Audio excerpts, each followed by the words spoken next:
भक्तवांछा कल्पतरु शरणागत वत्सल भक्त वत्सल, अनंत ब्रह्मांड के नायक सर्वेश्वर प्रात परब्रह्म भगवान श्री श्याम सुंदर श्री कृष्ण जी के चरणों में प्रणाम करते हुए, उनके शब्द में स्वरूप श्रीमद् भागवत महापुराण के चरणों में प्रणाम करते हुए,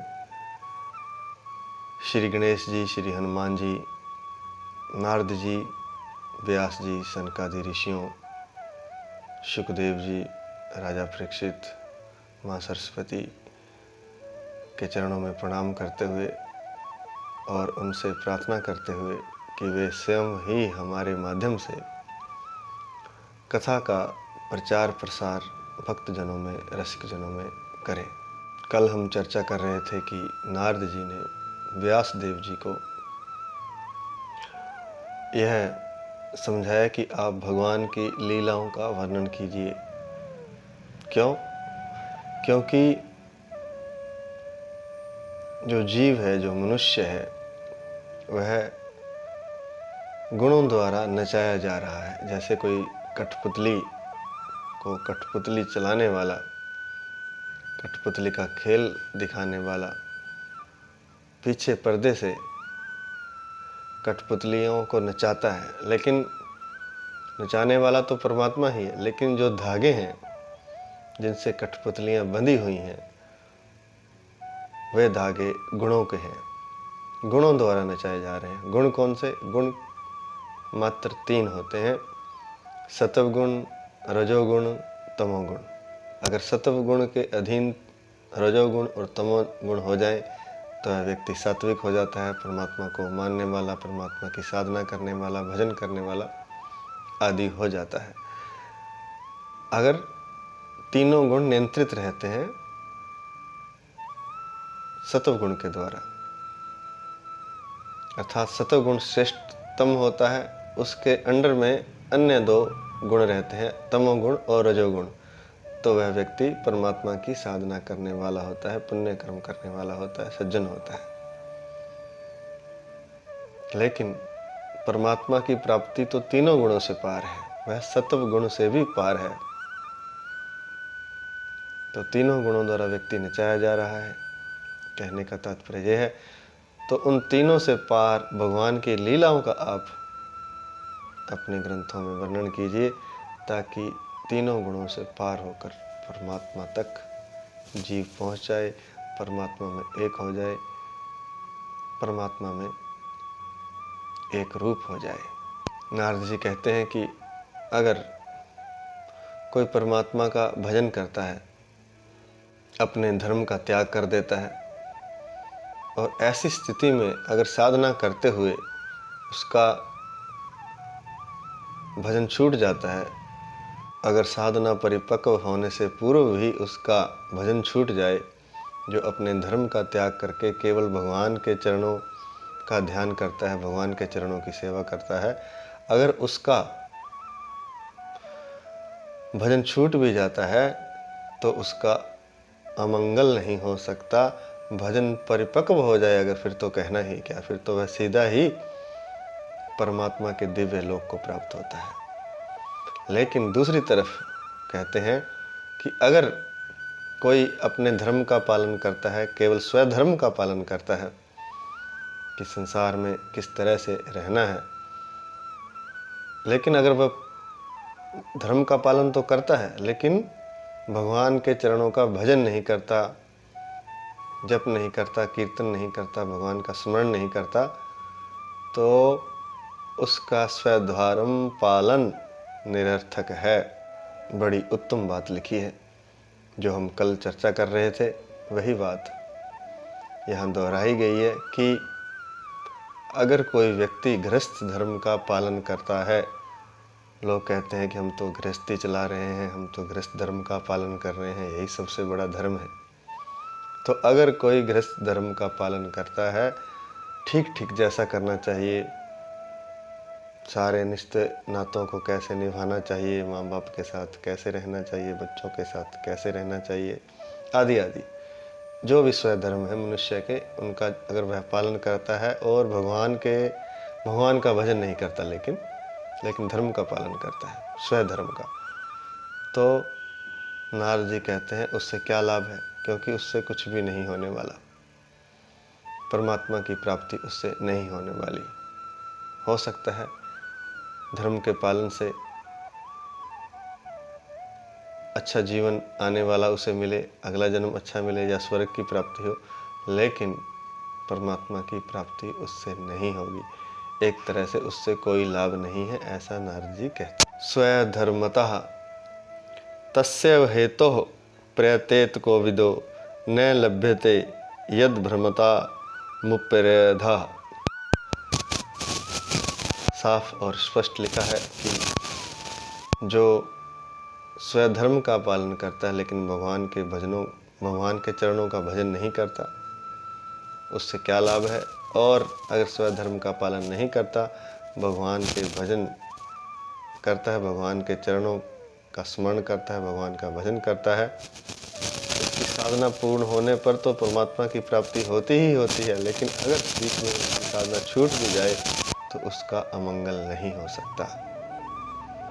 नारद जी कहते हैं कि मनुष्य को उन वस्तुओं की प्राप्ति के लिए यत्न करना चाहिए जो कर्मों के फलस्वरूप तिनके से लेकर के ब्रह्म पर्यंत ऊंची नीची योनियों में भी जाने पर नहीं प्राप्त होता। और जो विषय सुख हैं, जैसे वो तो अपने आप मिल जाते हैं।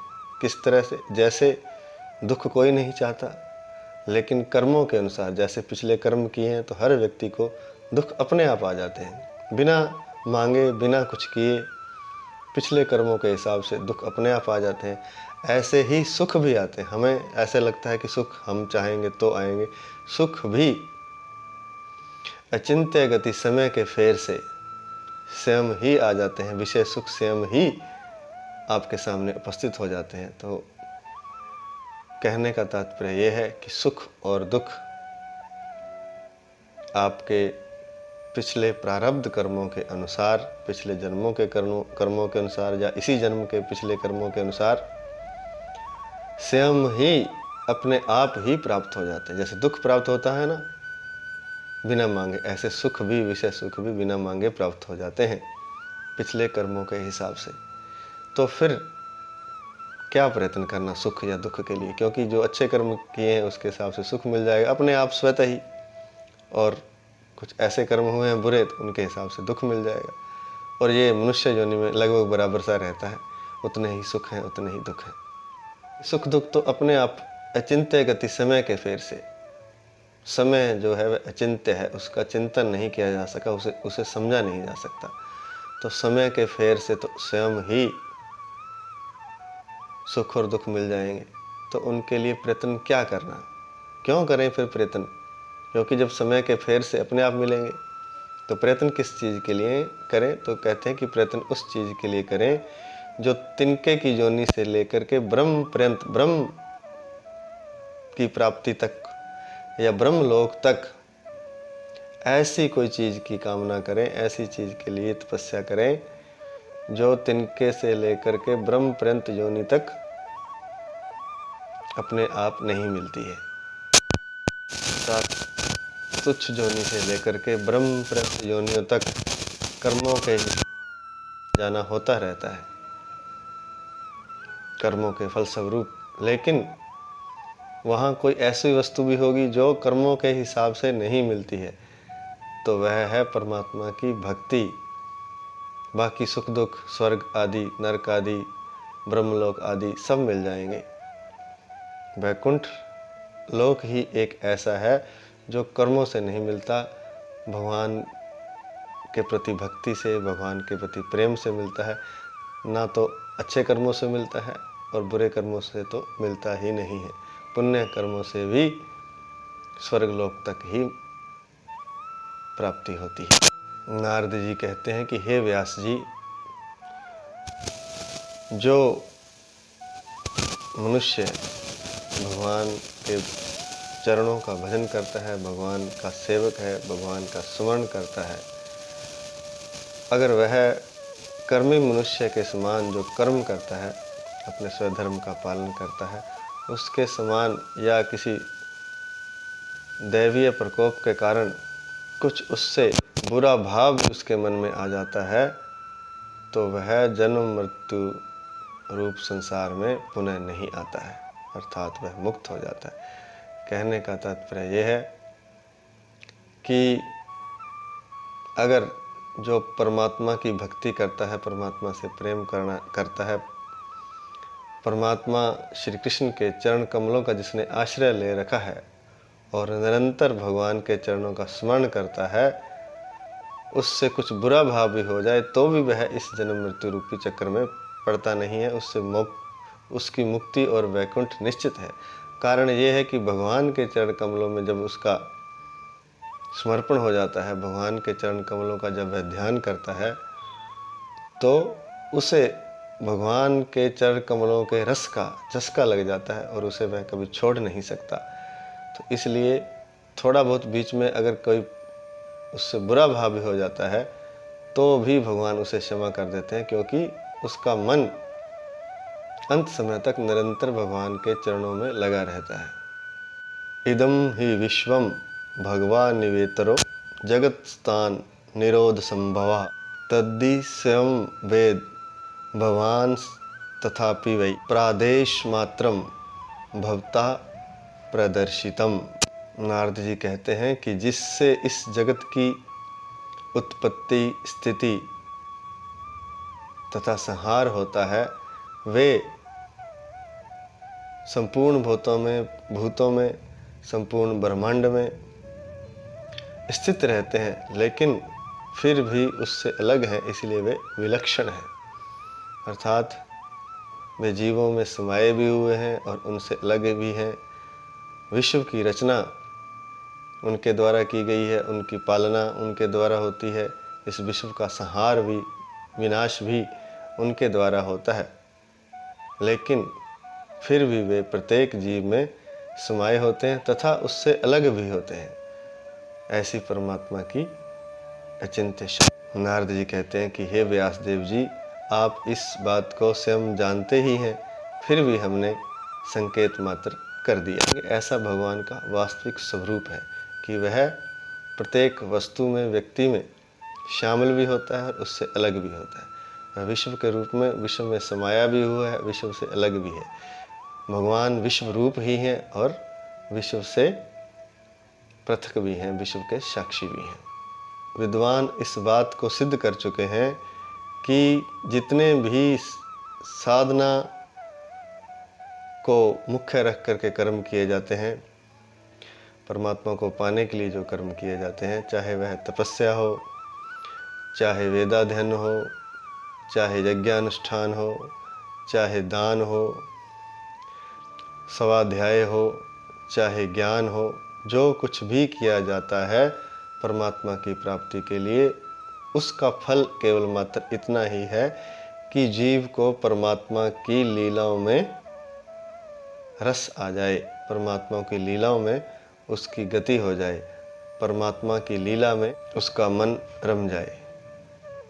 योगा, अभ्यास, दान, पुण्य, तप, व्रत, यज्ञानुष्ठान, वेदाध्ययन, स्वाध्याय आदि सब का जो फल है वो ये है कि पुण्य कीर्ति श्री कृष्ण भगवान की लीलाओं और कथाओं का वर्णन किया जाए, उनका गान किया जाए।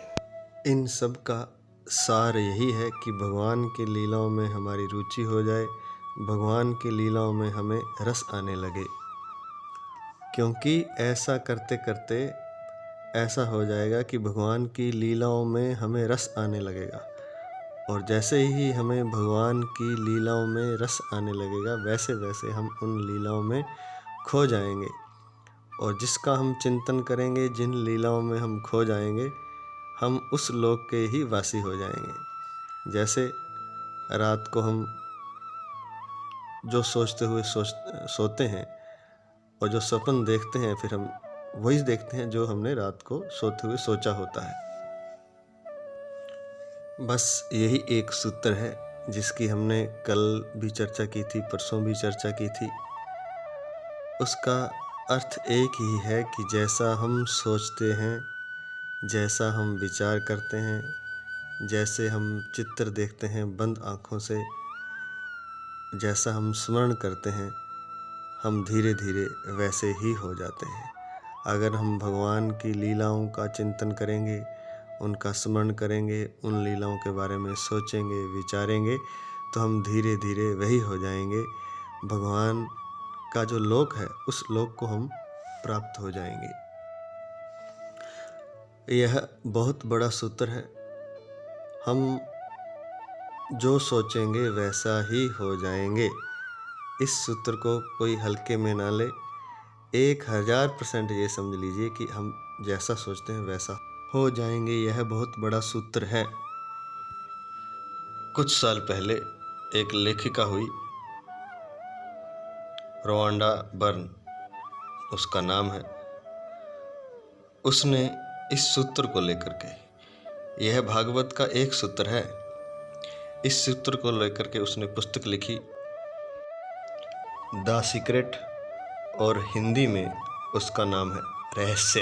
उस पूरी पुस्तक में केवल मात्र यही बात थी कि आप जैसा सोचते हैं वैसा आप हो जाते हैं। बहुत से उदाहरण उसमें दिए गए थे, कई अध्याय थे उस पुस्तक में, 15-20। तो उन 15-20 अध्यायों में हर अध्याय में एक कहानी थी, और उस कहानी का जो सार था वो यही था कि जिसने जैसा सोचा वो वैसा हो गया। एक व्यक्ति बीमार था, प्लेन क्रैश में वह दुर्घटनाग्रस्त हो गया।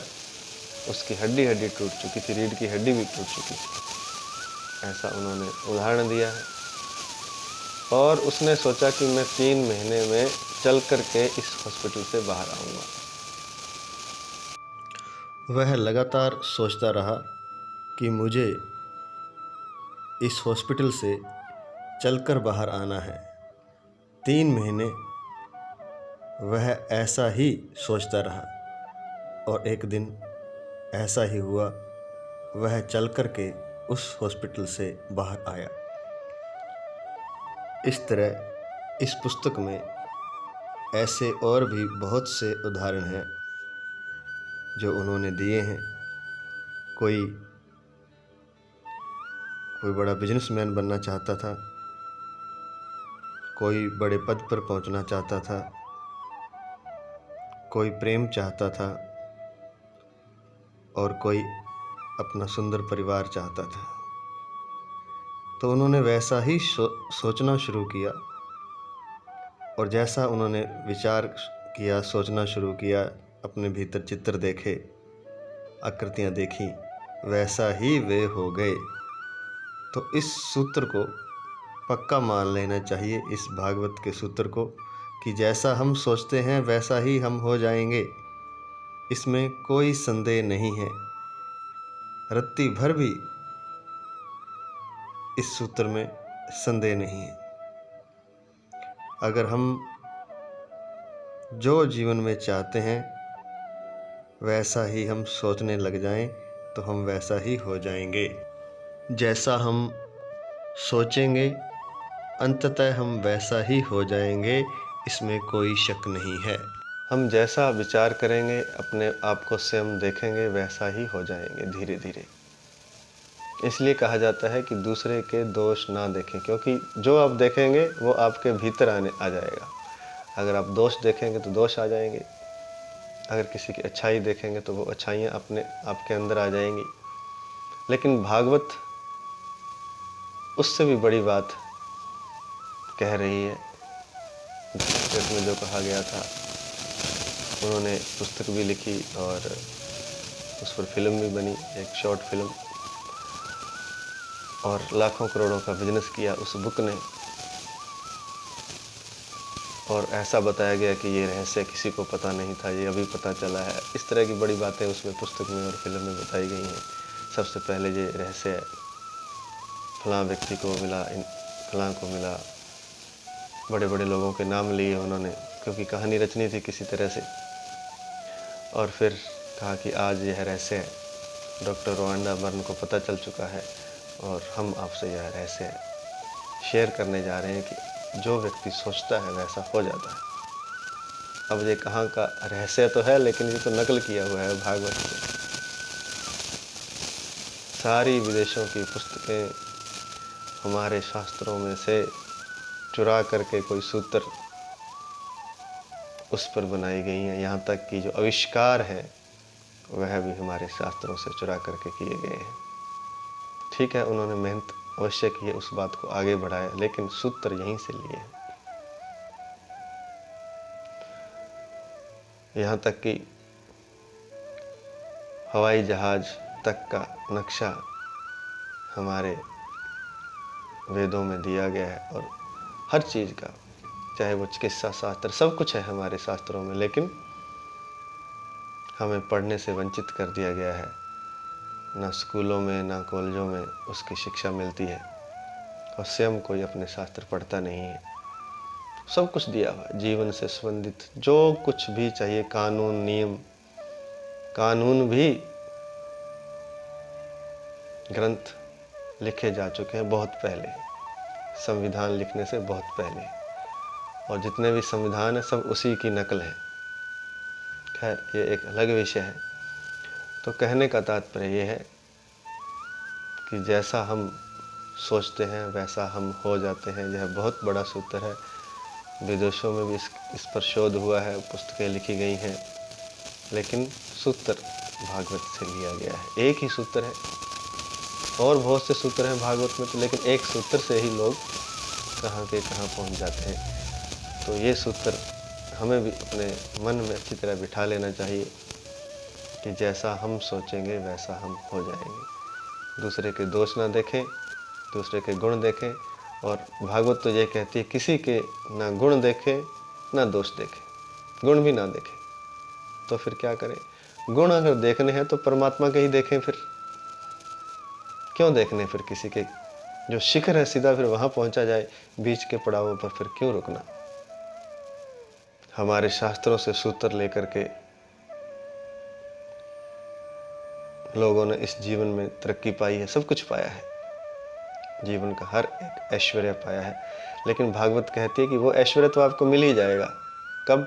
जब आप भगवान की लीलाओं का चिंतन करेंगे। संसार का ऐश्वर्य अपने आप मिल जाएगा बिना कुछ किए। जैसे अभी पिछला सूत्र आया था कि सुख, जब दुख बिना कहे आ जाते हैं ना, दुखों को कोई हम बुलाता है, कोई व्यक्ति चाहता है कि हमारे जीवन में दुख आए, लेकिन फिर भी आ जाते हैं। क्यों?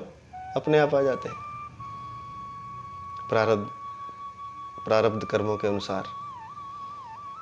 तो जब दुख आते हैं तो सुख भी आते हैं। वो ऐसा ना कोई समझे कि सुख के लिए हम कोई प्रयास करते हैं तब आते, अपने आप आ जाते हैं प्रारब्ध कर्मों के अनुसार। तो सुख दुख चलता रहता है। लेकिन अगर कुछ पाना है तो पीछे भी इसी सूत्र के बारे में बात हो रही थी कि तिनके से लेकर ब्रह्म पर्यंत तक सब कुछ कर्मों के फलस्वरूप मिल ही जाता है। तो उसके लिए प्रयास क्यों करना? प्रयास उस चीज़ के लिए करना है जो हमें कर्मों के फलस्वरूप नहीं मिलती, और वह है भक्ति, वह है प्रेम, वह है भगवान की लीलाओं का स्मरण, भगवान की लीलाओं का गान, भगवान की लीलाओं का कीर्तन, भगवान के नामों का कीर्तन। इतना करेंगे तो भगवान तो मिलेंगे निश्चित, संसार की चीज़ें भी अपने आप मिल जाएंगी, जो भी आप सात्विक रूप से चाहते हैं, जो आपके लिए ज़रूरी है। भगवान कुछ देखते हैं कि इसे क्या ज़रूरी है। जैसे डॉक्टर के पास कोई बीमार हो जाता है तो दवाई लेने जाता है, तो डॉक्टर अपने हिसाब से उसे कड़वी दवाई देता है। जो रोगी है वह तो मीठा खाना चाहता है, मान लीजिए, लेकिन डॉक्टर उसे कड़वी दवाई देता है। उसे पता है कि कब इसको क्या देना है, कब इसे कड़वी की ज़रूरत है, कब मीठे की ज़रूरत है। अभी इसे कड़वी दवाई की ज़रूरत है, वह उसे अच्छी नहीं लगती, लेकिन फिर भी डॉक्टर देता है, क्योंकि उससे वह ठीक हो जाएगा और फिर वह मीठा भी खा सकेगा। ऐसे ही भगवान है, वे हमें कई बार कड़वी दवाई भी देते हैं ताकि हम मीठी दवाई ले सकें। जो दुख है वह भगवान से दिया गया, एक भगवान की तरफ से दी गई कड़वी दवाई है जो हमें अच्छी नहीं लगती, लेकिन भगवान देते हैं समय समय पर, ताकि उसके बाद वह मीठा खा सके, सुख का आनंद ले सके। तो यह सब तो होता रहेगा, स्वयं ही भगवान देते रहते हैं सुख दुख। चाहे तो कह दें कि भगवान देते हैं, चाहे प्रारब्ध कर्मों के अनुसार अपने आप सब कुछ होता रहता है। हमें प्रयास किस चीज़ का करना है? हमें प्रयास करना है भगवान की भक्ति का। वो होगा भगवान की लीलाओं के स्मरण से। किसी को याद करते हैं तो प्रेम अपने आप हो जाता है। प्रेम किया नहीं जाता, बार बार याद करने से प्रेम अपने आप हो जाता है। बार बार कोई चेहरा जब हम याद करते हैं तो उससे प्रेम हो जाता है। इसी तरह परमात्मा की मूर्त से जब हम प्रेम करते हैं, उसको बार बार याद करते हैं, उनके नाम का जप करते हैं, दो तरह से भगवान की भक्ति हम कर सकते हैं। एक तो भगवान के नाम का जप करके, और दूसरा भगवान के रूप का स्मरण करके। अब आप कहेंगे भगवान को तो किसी ने देखा नहीं, तो जो चित्र बने हैं, जो मूर्तियां बनी हैं, मंदिरों में स्थापित हैं, उन मूर्तियों का उद्देश्य यही है कि उनको देख करके एक बार आप काल्पनिक रूप से शुरू कर दीजिए। तो काल्पनिक रूप से किया गया भगवान का स्मरण, काल्पनिक मूर्ति को लेकर के किया गया भगवान का स्मरण धीरे धीरे वास्तविक हो जाता है। जैसे मीरा बचपन में कृष्ण की मूर्ति से खेलती थी, तो एक दिन मीरा ने पूछा अपनी माँ से कि कोई बारात जा रही थी गली में से, तो मीरा ने पूछा कि माँ ये क्या हो रहा है? तो माँ ने बताया कि बारात जा रही है, शादी है किसी की। तो मीरा ने पूछा कि शादी क्या होती है? तो उन्होंने बताया कि इसमें लड़की को वर प्राप्त होता है, दूल्हा प्राप्त होता है। तो मीरा छोटी सी थी, 5 साल की रही होगी। तो मीरा ने ऐसे ही कौतूहलवश पूछ लिया कि मेरा वर कौन है, मेरा पति कौन है, मेरा वर कौन होगा? तो माँ ने ऐसे ही मजाक में कह दिया, क्योंकि मीरा उस समय भगवान कृष्ण की मूर्ति से खेल रही थी, उसके हाथ में थी वह मूर्ति। तो उसने कहा कि माँ ने कि तुम्हारा पति और कौन? ये है ना जो तुम्हारे हाथ में है, भगवान श्री कृष्ण। बस मीरा के बाल मन पर कोरे पर्दे पर, मन के कोरे पर्दे पर यह बात छप गई, हृदय में लिख दी गई कि मेरा पति तो भगवान श्री कृष्ण है। उस दिन से मीरा श्री कृष्ण को भगवान मानने लगी और पति रूप में देखने लगी। उसी दिन से भक्ति की शुरुआत हुई। तो मीरा भगवान को पति रूप में मानने लगी, और उस दिन के बाद धीरे धीरे वह मूर्ति जीवंत होती गई। शुरू में तो यह ऐसे ही था, एक तरह से नकली था, बस मान लिया था मन से। मूर्ति तो पीतल की या किसी धातु की रही होगी, मूर्ति में कोई प्राण नहीं थे। लेकिन मीरा के प्रेम ने, मीरा की भक्ति ने उसमें प्राण जगा दिए, और धीरे धीरे वह मूर्ति जीवंत होती गई, प्राण में चैतन्य हो गई, और फिर आत्मा और परमात्मा का मिलन होने लगा। भगवान श्री कृष्ण चैतन्य रूप में आकर मीरा को दर्शन देने लगे, उनकी बात भी होने लगी, मिलन होने लगा। वह मिलन शरीरों का नहीं था। जब हम भगवान की किसी मूर्ति से प्रेम करते हैं तो हम स्वयं भी चैतन्य हो जाते हैं, और वह मूर्ति भी चैतन्य हो जाती है। तो आज की कथा का सार और व्यवहारिक ज्ञान यही है कि हमें सिर्फ वही चिंतन करना है जो हम होना चाहते हैं। हमने अपने मन में वही चित्र बनाने हैं, वही सोच रखनी है, वही विचार करने हैं जो हम अपने आप को आने वाले भविष्य में देखना चाहते हैं।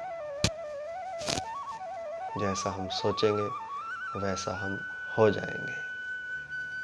भगवान की लीलाओं के बारे में हम सोचेंगे, विचारेंगे, स्मरण करेंगे तो हम वैसे ही हो जाएंगे अंततः।